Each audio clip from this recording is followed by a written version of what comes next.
جماعه في حد كل يوم الاقيه عامل فيديو ازاي جاب 100,000 جنيه لبراند. يا ابني طب فين المشكله؟ تعال اوريك حاجه.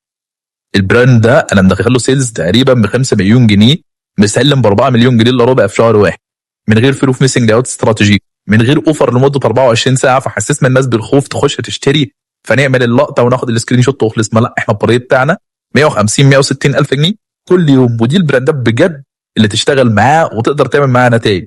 بص يا صاحبي، انت مش محتاج تنزل اسعارك النص عشان تدخل كميه ناس مجنونه يشتروا منك في يوم واحد. اما المفروض تعمل ايه؟ المفروض انك تشتغل تطلع اكتر من وينر برودكت، المفروض تعمل كونتنت يطمن الناس ان البرودكت بتاعك ده كويس وهيفيدهم بجد، فالناس تخش تشتري من عندك مره واثنين وثلاثه، والاوردر الواحد ما يبقاش قطعه واحده، لا يبقى كذا قطعه، فيبقى الطبيعي بتاعك انك تبيع في اليوم ب 150 و 160 الف جنيه. ومش شرط تكسر اسعارك يوم واحد، لا انت ممكن تسعر زيك زي السوق، بس الكونتنت بتاعك يبقى بريميوم فتخلي الناس تسيب كل اللي حواليك وتشتري من عندك. فما تكبرش الموضوع يا جدعان. السلام عليكم.